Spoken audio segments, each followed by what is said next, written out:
to your next part of industrial planning during the economic planning period between 1950 to 1991. So we have already dealt with the significance or importance of industries and why the second plan, keeping in mind the importance of industries, focused on industrialization of the economy. The purpose of economic planning was to boost or encourage industrial development. But the planning which took place with respect to industrial development had certain demerits or problems associated with it. Now let us discuss what were the problems related to planning with respect to bringing about industrial development. The first one, sectoral imbalance.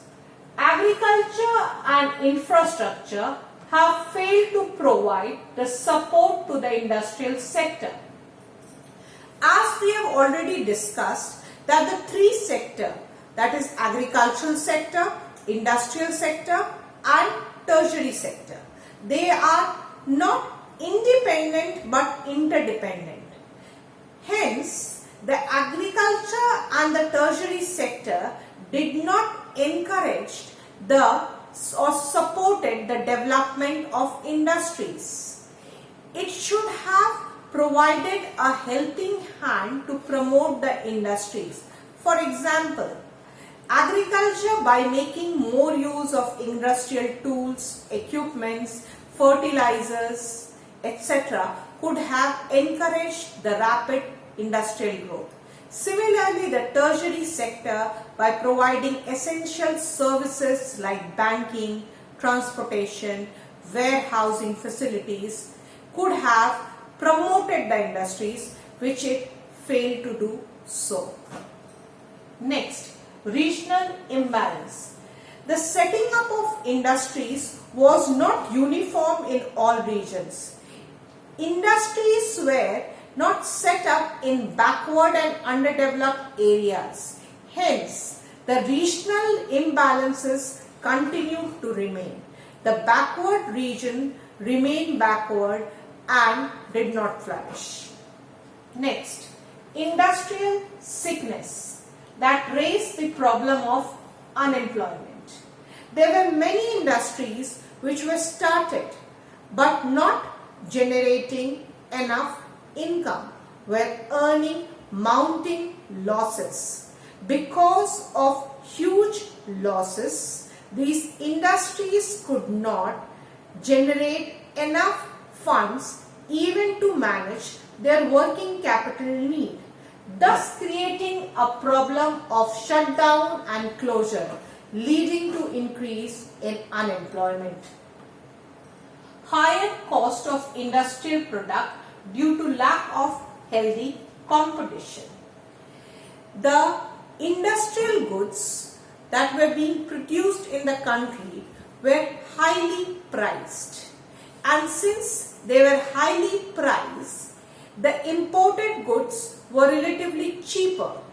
Thus, the indigenous goods produced by the domestic industries, being highly priced, had to suffer a fall in demand because the goods that were imported were cheaper and they were more in demand.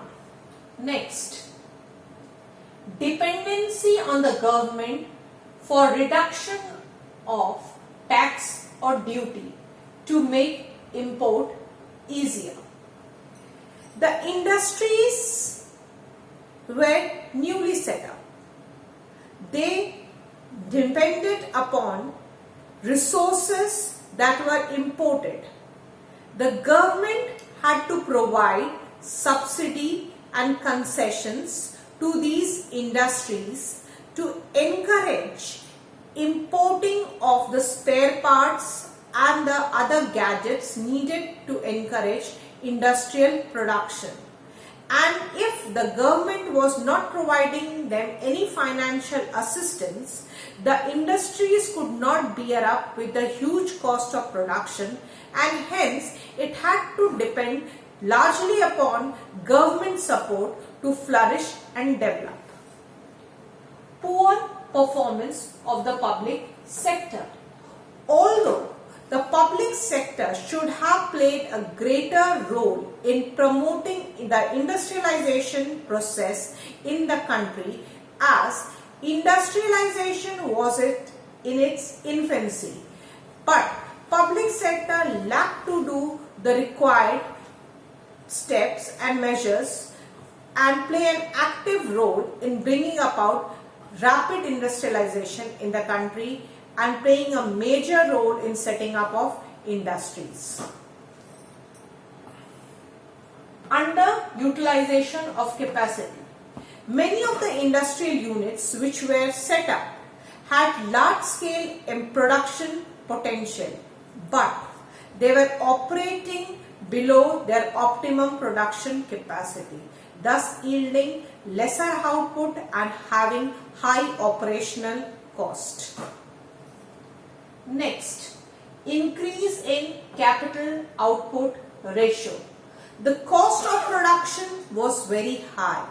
The output that was generated was low. Capital being scarce was more expensive, and since the output produced was less, it was leading to greater loss of revenue, and it was not profitable for these industries to carry out production in the long run. These were some of the problems associated with industrial development during the planning period. Now, in the next class, we would take up further the industrial policy measures that were adopted during the planning era, and so far, make sure that you prepare your notes properly in a systematic format. Make your notes in a fair copy. Answer the topics in the pattern of answering questions of your board examination carrying 3 marks, 4 marks, 6 marks. Deal with each point in detail. Make sure that you are also discussing the sub-points and the subheadings to answer the questions which are asked from each of these topics. Thank you. Have a good day.